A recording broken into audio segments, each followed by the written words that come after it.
बात उस समय की है जब एक दिन इंद्र की सभा में महर्षि वशिष्ठ, महर्षि विश्वामित्र तथा देवता, गंधर्व, किन्नर और यक्ष आदि एकत्र थे। वहाँ यह चर्चा चल रही थी कि धरती पर सबसे बड़ा दानी, सबसे धर्मात्मा और सबसे सत्यवादी कौन है। तब महर्षि वशिष्ठ ने कहा, इस संसार में यदि कोई सच्चा सत्यवादी, दानशील, प्रजा से प्रेम करने वाला और प्रतापी राजा है तो वह मेरा शिष्य राजा हरिश्चंद्र है। उनके समान धर्मनिष्ठ राजा न पहले कभी हुआ है और न आगे कभी होगा। पर जहाँ मन में ईर्ष्या और विरोध की भावना हो वहाँ साधारण से शब्द भी चुप जाते हैं। यह सुनते ही महर्षि विश्वामित्र क्रोधित हो उठे। उन्होंने कहा, पुरोहित को तो अपने यजमान में ही सब गुण दिखाई देते हैं। मैं स्वयं राजा हरिश्चंद्र की परीक्षा लूंगा, तब सच्चाई अपने आप सामने आ जाएगी। महर्षि विश्वामित्र के ये वचन देवताओं को अच्छे नहीं लगे। उन्हें उन शब्दों में अहंकार की झलक साफ दिखाई दी। देवगण यह सोचकर मौन हो गए कि जब दो महान ऋषियों के बीच ऐसी कटु भाषा का प्रयोग हो सकता है तो साधारण मनुष्य का क्या होगा। देवराज इंद्र भलीभांति जानते थे कि दो महर्षियों के विवाद में पड़ने से किसी का कोई कल्याण नहीं होता। वे दोनों ऋषियों के स्वभाव से पूर्णतः परिचित थे और यह भी समझते थे कि महर्षि विश्वामित्र के मन में महर्षि वशिष्ठ के प्रति ईर्ष्या का भाव क्यों उत्पन्न हुआ है। तभी महर्षि वशिष्ठ ने अत्यंत शीतल, संयमित और गंभीर वाणी में विश्वामित्र से कहा, आपका कथन उचित है। परीक्षा ही मनुष्य को दृढ़ बनाती है और परीक्षा से ही उसे अपनी योग्यता का वास्तविक ज्ञान होता है। वास्तव में प्रत्येक व्यक्ति कर्म और आचरण द्वारा समाज के समक्ष स्वयं को योग्य सिद्ध करता है। किंतु महर्षि वशिष्ठ के ये वचन महर्षि विश्वामित्र के मन पर विपरीत प्रभाव डाल गए। उन्हें ऐसा प्रतीत हुआ मानो यह सब कथन विशेष रूप से उन्हीं को लक्ष्य करके कहा गया हो। इस भावना ने उनके अंतर्मन की ज्वाला को और अधिक प्रज्वलित कर दिया। महर्षि वशिष्ठ ने आगे कहा, अगर आपको शक है तो आप खुद जांच कर लीजिए, सच अपने आप सामने आ जाएगा। यह सुनकर विश्वामित्र का धैर्य टूट गया और वे वहां से उठकर चले गए। एक दिन राजा हरिश्चंद्र शिकार करने जंगल गए। तभी उन्होंने किसी की बहुत दर्द भरी आवाज सुनी, बचाइए राजन, मेरी रक्षा कीजिए। राजा ने तुरंत अपना घोड़ा रोका और देखा कि सामने एक साध्वी खड़ी थी। वह दोनों हाथ ऊपर उठाकर रो रही थी और मदद मांग रही थी। आसपास देखने पर राजा को वहाँ कोई और आदमी दिखाई नहीं दिया। राजा ने हैरानी से पूछा, तुम्हें कौन परेशान कर रहा है? मेरे राज्य में इतना साहस किसका है कि कोई तुम्हारे कपड़े जलाए? बताओ, मैं अभी उसे सजा दूंगा। वह साध्वी रोते रोते बोली, राजन, यहाँ से थोड़ी दूर एक साधु बहुत कठोर तप कर रहा है। वह अपनी तपस्या की ताकत से मेरी सारी शक्तियाँ छीन लेना चाहता है। इसी डर से मैं आपके पास भाग कर आई हूँ। राजा हरिश्चंद्र ने गंभीर आवाज में कहा, डर मत, जब तक मैं जिंदा हूँ मेरे राज्य में किसी के साथ गलत नहीं हो सकता। मैं खुद जाकर देखता हूँ कि वह कौन है। इतना कहकर राजा उसी ओर चल पड़े। थोड़ी दूर जाने पर उन्होंने देखा कि एक साधु आंखें बंद किए बैठा है और ध्यान में लीन है। उसका मुंह दूसरी तरफ था, इसलिए उसे राजा के आने का पता नहीं चला। राजा ने ऊंची आवाज में कहा, अरे दुष्ट, तू एक बेचारी स्त्री को सताने का सोच भी कैसे सकता है? जो तब दूसरों को दुख देकर की जाए उसका कोई फल नहीं होता। तू जरूर कोई ढोंगी साधु है। जब साधु ने कोई उत्तर नहीं दिया तो राजा और पास जाकर बोले, अभी मेरे सामने खड़ा हो जा, नहीं तो मैं तुझे दंड दूंगा। तभी वह साधु धीरे धीरे खड़ा हुआ और उसने आंखें खोल। उसका चेहरा गुस्से से लाल था। वह बोला, राजा हरिश्चंद्र, अपने घमंड का फल तुझे अभी मिलेगा। यह सुनते ही राजा चौंक गए, क्योंकि उनके सामने कोई साधारण साधु नहीं बल्कि स्वयं महर्षि विश्वामित्र खड़े थे। राजा ने तुरंत धनुष बाण जमीन पर रख दिए और हाथ जोड़कर उनके चरणों में बैठ गए। राजा हरिश्चंद्र बहुत ही नम्र होकर बोले, हे प्रभु, मुझसे बड़ी भूल हो गई। मैं सच को समझ नहीं पाया और गलती कर बैठा। राजा का काम होता है लोगों की रक्षा करना और जो दुख में हो उसकी मदद करना। यदि मैंने कुछ गलत किया है तो मुझे क्षमा करें और जो सजा धर्म के अनुसार हो वही मुझे दीजिए। राजा की यह विनम्र बात सुनकर महर्षि विश्वामित्र का क्रोध शांत हो। वे कुछ देर चुप रहे, फिर बोले, राजा, मुझे यह बताओ, दान किसे देना चाहिए, रक्षा किसकी करनी चाहिए और युद्ध किससे करना चाहिए? हरिश्चंद्र ने साफ और मजबूत शब्दों में कहा, भगवान, जो गरीब और बेसहारा हो वही दान का हकदार होता है। जो डर में हो उसकी रक्षा करना राजा का धर्म है और जो यज्ञ या धर्म के काम में रुकावट डाले उससे लड़ना क्षत्रिय का कर्तव्य है। यह सुनकर विश्वामित्र बोले, तुमने ठीक कहा, एक स्त्री की रक्षा करना तुम्हारा दोष नहीं था। लेकिन अब एक बात और बताओ, क्या तुम मुझे दान दे सकते हो? मुझे यज्ञ के लिए दक्षिणा चाहिए। राजा हरिश्चंद्र बिना एक पल सोचे बोले, आप जो मांगेंगे मैं खुशी से दूंगा। धन, राज्य, मेरा पुत्र, यहाँ तक कि मेरा जीवन भी आपके चरणों में अर्पित है। महर्षि विश्वामित्र ने गंभीर आवाज में कहा, ठीक है राजन, जब समय आएगा तब मैं तुमसे दान मांग लूंगा। अभी तुम अपने राज्य लौट जाओ और शासन का काम संभाल, लेकिन जो वचन तुमने दिया है उसे कभी भूलना मत। राजा हरिश्चंद्र ने हाथ जोड़कर उन्हें प्रणाम किया और राजधानी की ओर लौट गए। उनके मन में यही निश्चय था कि सत्य चाहे जितना भी कठिन क्यों न हो, वे उससे कभी पीछे नहीं हटे। इधर राजा के वन से चले जाने के बाद विश्वामित्र के मन में उनकी परीक्षा लेने का विचार और भी प्रबल हो। उन्होंने सोचा, अब देखा जाए कि यह हरिश्चंद्र सच में कितना सच्चा और धर्म पर चलने वाला है। यह सोचकर उन्होंने अपनी दाढ़ी का एक बाल उखाड़ा और जमीन पर फेंक। उसी पल वहां से बहुत ही डरावना और विशाल जंगली सुअर प्रकट हुआ। उसकी दहाड़ से पूरा जंगल थर्रा उठा। वह सुअर इंसानों की तरफ बोलते हुए बोला, गुरुदेव, मुझे क्या करना है? विश्वामित्र ने उसे आदेश दिया, तुम अयोध्या जाओ,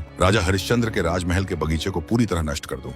विश्वामित्र ने सुअर से कहा, अगर राजा तुम्हें मारने आए तो उससे अपने प्राणों की भीख मांग। सुअर ने सिर झुकाकर प्रणाम किया और पलक झपकते ही अयोध्या की ओर दौड़ पड़ा। थोड़ी ही देर में वह राजमहल के बगीचे में जा घुसा। वह बड़े बड़े पेड़ों को उखाड़ने लगा, फूल पत्तियों को पैरों तले कुचलने लगा। बगीचे की सुंदरता पल भर में उजड़ गई। सैनिकों ने उसे रोकने की बहुत कोशिश की। किसी ने तीर चलाए, किसी ने भाले फेंके, किसी ने लाठियां और पत्थर उठाए, लेकिन किसी भी हथियार का उस पर कोई असर नहीं। उल्टा उसकी भयानक दहाड़ सुनकर सैनिक डर के मारे भागने लगे। आखिर पहरेदारों के मुखिया ने कहा, यह कोई साधारण जानवर नहीं है, यह हमारे बस की बात नहीं, राजा को तुरंत खबर देनी चाहिए। एक सिपाही सिपाही दौड़ता हुआ दरबार पहुंचा। उस समय राजा हरिश्चंद्र सभा में बैठे थे। सिपाही घबराया हुआ बोला, महाराज, एक बहुत बड़ा और डरावना सुअर राजकीय बगीचे में घुस आया है। वह सब कुछ नष्ट कर रहा है, हम उसे रोक नहीं पा रहे। यह सुनकर राजा चौंक गए। बोले, ऐसा कौन सा सुअर है जो पूरी सेना को डरा दे? चलो हम खुद देखते हैं। राजा तुरंत घोड़े पर चढ़े और सैनिकों के साथ बगीचे की ओर चल पड़े। जब राजा ने बगीचे की हालत देखी तो उन्हें बहुत गुस्सा आया। उन्होंने ऊंची आवाज में सुअर को ललकारा। सुअर तुरंत भाग खड़ा हुआ और राजा उसके पीछे दौड़ पड़े। पीछा करते करते वे घने और डरावने जंगल में पहुंचे। वहां उनके सैनिक पीछे छूट गए और राजा अकेले रह गए। कुछ दूर जाकर राजा ने सुअर को घेर लिया और बाण चलाने ही वाले थे कि तभी सुअर इंसानों की तरह बोल पड़ा, राजन, मैं तो एक जंगली जानवर हूँ, मुझे न समझ है न सोच। जो मैंने किया वह मेरे स्वभाव के कारण हुआ, कोई अपराध नहीं। आप तो न्याय करने वाले राजा हैं, कृपया मेरी जान बख्श दीजिए। राजा हरिश्चंद्र का मन पिघल गया। उन्होंने बाण नीचे रख दिया और कहा, ठीक है, जाओ, मैं तुम्हें दंड नहीं दूं। इतना कहते ही सुअर अचानक गायब हो गया। राजा हैरान रह गए। वे सोचने लगे, यह कैसा जीव था जो इंसानों की भाषा बोल रहा था। तभी वहाँ एक ब्राह्मण आया और बोला, राजन, आप कौन हैं और इस भयानक जंगल में अकेले क्या कर रहे हैं? राजा ने कहा, मैं अयोध्या का राजा हरिश्चंद्र एक सुअर का पीछा करते करते यहाँ आ गया और रास्ता भटक गया। ब्राह्मण मुस्कुराया और बोला, चिंता मत कीजिए, मेरा आश्रम पास ही है। आज मेरे बेटे का विवाह, पहले आप नदी में स्नान कर लीजिए, फिर मेरे आश्रम चलिए, उसके बाद मैं आपको जंगल से बाहर पहुंचा दूंगा। राजा ने उसकी बात मान ली और नदी में स्नान किया। लेकिन वे यह नहीं जानते थे कि वह कोई साधारण नदी नहीं बल्कि मायावी नदी थी। जैसे ही राजा ने स्नान किया वे ब्राह्मण के प्रभाव में आ गए। वास्तव में वह ब्राह्मण कोई और नहीं, स्वयं महर्षि विश्वामित्र थे। वे राजा को अपने आश्रम ले आए जहाँ विवाह की तैयारियां चल रही थी। वर वधू वेदी पर बैठे थे। तभी विश्वामित्र ने कहा, राजन, आपकी दानशीलता की चर्चा हर जगह होती है, आज इस शुभ अवसर पर आप भी कुछ दान दीजिए। राजा ने कहा, भगवान, आप जो कहेंगे मैं अवश्य दूंगा। विश्वामित्र ने कहा, अगर मैं अपने पुत्र के लिए आपका पूरा राज्य ही मांग लूं तो? राजा तनिक भी नहीं डगमगाए, मुस्कुराकर बोले, यदि राज्य ही चाहिए तो वह भी आपका है। यह सुनते ही विश्वामित्र ने राज्य दान में ले लिया और बोले, शास्त्रों में कहा गया है कि दान के साथ दक्षिणा भी दी जाती, इसीलिए अब मुझे सोने की दक्षिणा भी चाहिए। राजा हरिश्चंद्र ने बिना हिचक हामी भर दी। उसी समय राजा के सैनिक उन्हें खोजते हुए वहां पहुंचे। विश्वामित्र की अनुमति लेकर राजा सैनिकों के साथ राजधानी लौट, लेकिन अब वे राजा नहीं थे। राजा के जाते ही विश्वामित्र अपने असली रूप में प्रकट हो गए। विश्वामित्र के चेहरे पर संतोष साफ दिखाई दे रहा था। उनके होंठों पर हल्की सी तिरछी मुस्कान फैल गई। वे मन ही मन सोचने लगे, अब पता चलेगा कि यह राजा हरिश्चंद्र कितना सच्चा और दानी है। बात कहना बहुत आसान होता है, लेकिन उसे निभाना कठिन होता है। यही फर्क आम आदमी और महान व्यक्ति में होता है। साधारण लोग मुसीबत आते ही टूट जाते हैं, लेकिन जो सच में महान होते हैं वे चाहे कितनी भी कठिनाई आए अपने वचन से पीछे नहीं हटते। अब देखना है यह राजा सच में धर्म और सत्य पर चलता है या नहीं। यह सोचकर विश्वामित्र जोर जोर से हंसने लगे। उनके इस व्यवहार को देखकर उनके शिष्य भी चकित रह गए। दूसरी ओर राजा हरिश्चंद्र को यह पता ही नहीं था कि उनके साथ चाल चली जा चुकी है। वे राजधानी लौटते समय यही सोचते रहे कि अपनी पत्नी शैव्या और पुत्र रोहिताश्व को यह बात कैसे बताएंगे। उन्हें न राज्य की चिंता थी न धन का मोह, बस अपने पुत्र के मन की चिंता उन्हें खाए जा रही थी। जब वे महल पहुंचे तो शैव्या ने उनके उदास चेहरे को देखकर पूछा, स्वामी, आज आप इतने परेशान क्यों हैं? क्या किसी दुखी व्यक्ति की इच्छा पूरी नहीं हो सकी? आपकी उदासी देखकर मेरा मन भी भारी हो रहा है। राजा ने धीमी आवाज में कहा, प्रिय वन में एक साध्वी के कहने पर मैंने अपना सब कुछ दान कर दिया है, इसी कारण मन व्यथित है। अब तुम्हें और रोहिताश्व को कैसे पाल पाऊंगा? यह सुनकर शैव्या पहले तो चौंकी, फिर मुस्कुराकर बोली, नाथ, इसमें दुख की क्या बात है? हम राज्य के झंझट में उलझकर धर्म और भक्ति को भूल चुके थे। अब हमें सत्य के मार्ग पर चलने का पूरा अवसर मिलेगा। रोहिताश्व ने भी पिता की बात से सहमति जताई। इससे राजा का मन कुछ हल्का हो गया। अगले दिन राजा दरबार में बैठे ही थे कि विश्वामित्र वहां आ पहुंचे। उन्हें देखते ही सभी सभासद खड़े हो गए। विश्वामित्र ने गर्व से कहा, राजन, मुझे पहचाना। कल वन में ब्राह्मण बनकर मैं ही तुमसे मिला था। तुमने अपने पुत्र के विवाह के नाम पर मुझे पूरा राज्य दान कर दिया था। अब अपने वचन को निभाओ और यह राज्य छोड़ दो। साथ ही दान के साथ सोना भी देना होगा। राजा हरिश्चंद्र ने हाथ जोड़कर कहा, भगवान, राज्य तो अब आपका ही है, लेकिन जो सोना आप मांग रहे हैं वह अभी मेरे पास नहीं है। राज्य की सारी संपत्ति अब आपकी हो चुकी है। मैं राज्य से बाहर जाकर मेहनत करूंगा और जितनी जल्दी हो सके आपकी दक्षिणा चुका दूंगा। विश्वामित्र ने कठोर स्वर में कहा, मैं तुम्हें 1 माह का समय देता हूँ। यदि तय समय में सोना नहीं मिला तो दंड दिया जाएगा। अभी अपने राजसी वस्त्र और आभूषण उतारो और साधारण वस्त्र पहन लो। राजा ने नम्रता से कहा, मैं आपके हर आदेश का पालन करूंगा। यदि वचन निभा न सका तो हर दंड स्वीकार करूंगा। यह कहकर उन्होंने अपने आभूषण उतार दिए और साधारण कपड़े पहन लिए। फिर वे भारी मन से महल की ओर लौट गए। जनता यह दृश्य देखकर भावुक हो उठी और एक साथ बोल पड़ी, नहीं राजन, हम आपको अकेला नहीं जाने देंगे, हम आपकी परछाई बनकर साथ चलेंगे। तभी विश्वामित्र अपने रथ पर सवार होकर अंगरक्षकों के साथ वहां आ पहुंचे। उन्होंने भीड़ के बीच राजा, रानी और उनके पुत्र को देखा और क्रोध में ऊंची आवाज में बोले, हरिश्चंद्र, तुम धर्म के मार्ग से भटक गए हो। दान देकर उसे वापस पाने का प्रयास कर रहे हो और प्रजा को भड़का रहे हो। यह राजधर्म का घोर अपमान है। विश्वामित्र की कठोर बातें सुनते ही हरिश्चंद्र ने बिना कुछ कहे अपनी पत्नी और पुत्र का हाथ पकड़ा और भीड़ को चीरते हुए आगे बढ़ गए। उधर आकाश से यह सब देखकर ब्रह्मा, विष्णु और महेश तीनों व्यथित हो उठे। भगवान शंकर के मुख से निकला, यह आश्चर्य की बात है कि एक तपस्वी होकर भी विश्वामित्र इतना कठोर व्यवहार कर रहे हैं। यह राजा अब मेरी नगरी काशी में आश्रय पाएगा। देखते हैं कौन इसका कुछ बिगाड़ सकता है। भगवान विष्णु ने शांत स्वर में कहा, महादेव धैर्य रखिए। सत्य की रक्षा के लिए महापुरुषों को कष्ट सहना ही पड़ता है। राज्य छोड़ने के बाद राजा हरिश्चंद्र गहरी सोच में पड़ गए। उनके मन में प्रश्न उठा, अब हम कहाँ जाएं? तभी उन्हें याद आया कि काशी भगवान शंकर की नगरी है। वहीं माँ अन्नपूर्णा निवास करती हैं। यदि कहीं शरण मिलेगी तो वहीं मिलेगी। यह सोचकर वे पत्नी और पुत्र के साथ काशी की ओर चल पड़े। कई दिनों तक कठिन यात्रा करने के बाद वे वहां पहुंचे।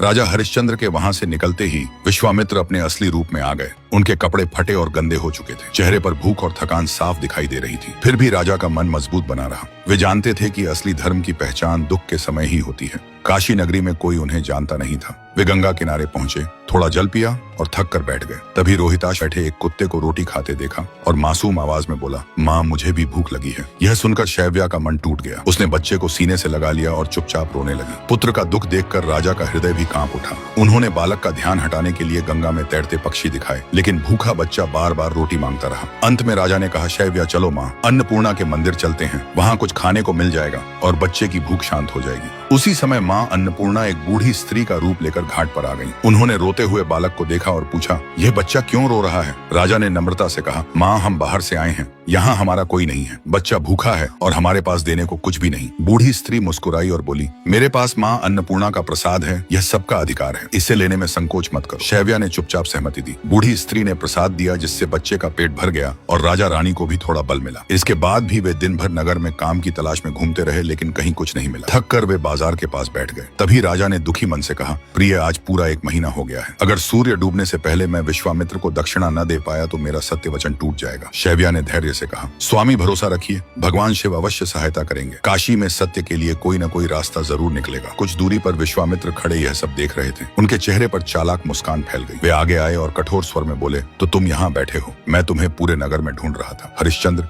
आज समय पूरा हो गया है। सूर्यास्त से पहले मुझे मेरी दक्षिणा चाहिए, वरना दंड मिलेगा। राजा ने हाथ जोड़कर कहा, भगवान सूर्य डूबने से पहले मैं आपको दक्षिणा अवश्य दूंगा। कृपया थोड़ा धैर्य रखें। विश्वामित्र कठोर हंसी हंसते हुए बोले, ठीक है, मैं फिर आता हूँ, लेकिन समय निकल गया तो दंड निश्चित है। यह कहकर वे चले गए और राजा का मन और भारी हो गया। राजा हरिश्चंद्र अपनी पत्नी और पुत्र के साथ साधारण वस्त्र पहनकर काशी की गलियों में भटकते रहे। दिन ढल रहा था और मन में एक ही बात थी, आज सूर्य डूबने से पहले दक्षिणा चुकानी है, नहीं तो सत्य वचन अधूरा रह जाएगा। लेकिन अनजान नगर में कोई उन्हें उधार देने को भी तैयार नहीं था। अंत में राजा ने गहरी सांस लेकर कहा, अब एक ही रास्ता बचा है, मुझे खुद को बेच देना होगा। राजा की व्यथा देखकर शैव्या ने शांत स्वर में कहा, स्वामी सत्य की शक्ति बहुत बड़ी होती है। सत्य से ही सूर्य उगता और ढलता है। हजारों दान और यज्ञ भी सत्य के बराबर नहीं होते। धर्म का पालन ही सबसे बड़ा कर्तव्य है। यह सुनकर राजा हरिश्चंद्र की आंखें भर आईं। राजा हरिश्चंद्र भारी मन से बोले, मैं जानता हूँ कि सच ही इंसान की असली पूंजी होता है, लेकिन आज मेरी हालत ऐसी है कि मुझे कोई रास्ता दिखाई नहीं दे रहा। तब शैव्या ने आंचल संभालते हुए कहा, स्वामी मैं आपकी पत्नी हूँ, आपके पुत्र की माँ हूँ। मैंने समझ लिया है कि मेरा सबसे बड़ा धर्म पूरा हो चुका है। अगर आज आपके वचन को निभाने के लिए मेरी बलि चाहिए तो आप मुझे बेच दीजिए। यह सुनते ही राजा हरिश्चंद्र सन्न रह गए। उनके हाथ कांपने लगे, आंखों से आंसू बह निकले। वे रोते हुए बोले, शैव्या यह तू क्या कह रही है? क्या पति पत्नी का रिश्ता इतना हल्का होता है कि मैं तुझे किसी और को सौंप दूं? ऐसा करना तो मेरे लिए पाप से भी बड़ा पाप है। लेकिन शैव्या शांत स्वर में बोली, स्वामी झूठा मनुष्य श्मशान के समान होता है।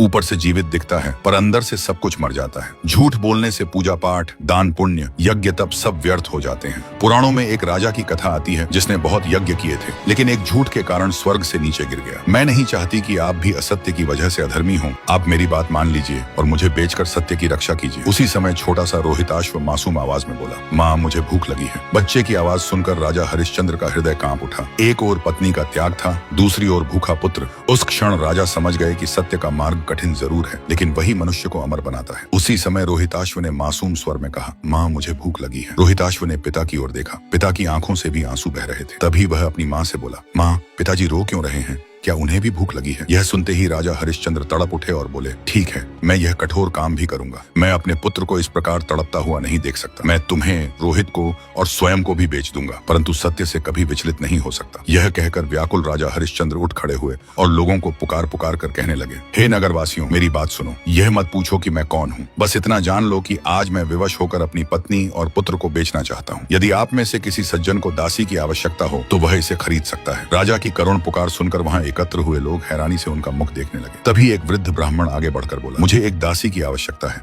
मेरी पत्नी बीमार रहती है, उससे घर का काम नहीं हो पाता। बताओ इसका क्या मूल्य है? यह सुनकर हरिश्चंद्र ने कहा, हे भगवान, मैं नहीं जानता कि इस पतिव्रता नारी का क्या मूल्य होना चाहिए। जो आपको उचित लगे वही दे दीजिए। तभी ब्राह्मण वेश में खड़े विश्वामित्र ने शैव्या का मूल्य लगाते हुए कहा, मैं इसके बदले 1 भार स्वर्ण मुद्राएं दे सकता हूँ। यह कहकर विश्वामित्र ने पोटली आगे बढ़ा दी। विवश होकर राजा हरिश्चंद्र ने वह धन स्वीकार कर लिया। तभी ब्राह्मण वेशधारी विश्वामित्र ने शैव्या को अपने साथ चलने को कहा। यह देखकर रोहिताश्व ने अपनी माँ का आंचल पकड़ लिया। ब्राह्मण झुंझलाकर बोला, अरे लड़के, साड़ी का पल्ला छोड़ दे, मैंने तेरी माँ को खरीदा है, तुझे नहीं। शैव्या रोने लगी और अपने पुत्र रोहिताश्व से बोली, पुत्र तू अपने पिता के साथ ही रह। पर रोहिताश्व ने पल्ला नहीं छोड़ा। तब ब्राह्मण शैव्या को खींचने लगा। इस पर शैव्या ने रोते हुए कहा, हे ब्राह्मण देवता, आपने मुझे खरीदा है, मैं आपकी दासी हूँ और आपके साथ चलने को तैयार हूँ, पर मैं आपसे प्रार्थना करती हूँ कि इस बालक को भी खरीद लीजिए। मैं पूरी शक्ति से आपकी सेवा करूंगी, अन्यथा मेरा मन इस बच्चे को छोड़कर नहीं रहेगा। ब्राह्मण ने क्रोधित होकर कहा, यह नहीं हो सकता। यदि मैं इसे भी खरीद लूंगा तो तू दिन रात इसी के लाड़ प्यार में लगी रहेगी, घर का काम कौन करेगा? शैव्या ने हाथ जोड़कर कहा, मैं सब काम करूंगी, यह मेरा वचन है। तब ब्राह्मण ने एक और भार सोना देकर रोहिताश्व को भी खरीद लिया। ब्राह्मण वेशधारी विश्वामित्र शैव्या और रोहिताश्व को एक वृद्धा के पास उसकी सेवा के लिए छोड़कर वापस राजा हरिश्चंद्र के पास आए और बोले, राजन, संध्या होने जा रही है, मेरी दक्षिणा का क्या हुआ? आगे क्या हुआ यह जानने के लिए चैनल को सब्सक्राइब कर कमेंट में नेक्स्ट पार्ट जरूर लिखें। शैव्या और रोहिताश्व की याद में डूबे राजा हरिश्चंद्र यह सोच रहे थे कि आज उनकी प्रिय पत्नी दासी बन गई और उनका पुत्र जो कल राजा बनने वाला था आज पराया हो गया। तभी विश्वामित्र की आवाज सुनकर राजा हरिश्चंद्र चौंक पड़े और स्वर्ण मुद्राओं की थाली उसकी ओर बढ़ाते हुए राजा ने कहा, ऋषिवर, यह लीजिए अपनी दक्षिणा। यह देखकर विश्वामित्र चौंक पड़े और बोले, अरे यह धन तुम्हें कहाँ से मिला? तुम क्षत्रिय होकर यह धन किसी से मांग कर तो नहीं लाए? देखो, केवल न्याय से उपार्जित धन ही दक्षिणा के योग्य होता है, अन्याय से कमाया हुआ धन मैं स्वीकार नहीं कर सकता। तब राजा हरिश्चंद्र ने उन्हें सारी बात बता दी। यह सुनकर विश्वामित्र बोले, लेकिन यह धन तो बहुत कम है, इससे मेरी दक्षिणा पूरी नहीं होती। शीघ्र ही और धन लाओ, नहीं तो परिणाम अच्छा नहीं होगा। ऐसा कहकर वे राजा को धमकाते हुए वहां से चले गए। सूर्यास्त होने में अभी कुछ समय शेष था। राजा हरिश्चंद्र अपने आप को बेचने के लिए नगर में निकल पड़े, परंतु किसी ने उन्हें नहीं खरीदा। अंत में वे श्मशान घाट पहुंच गए। वहां धर्म ने चांडाल का रूप धारण कर राजा के सामने आकर कहा, अरे तुम कौन हो और यहाँ क्यों आए हो? राजा ने कहा, भाई, जब तक सूर्य अस्त नहीं होता मुझे खरीद लो, मैं हर प्रकार से तुम्हारी सेवा करूंगा। चांडाल रूपी धर्म ने कहा, मुझे सेवक की आवश्यकता तो है, पर अपना मूल्य बताओ।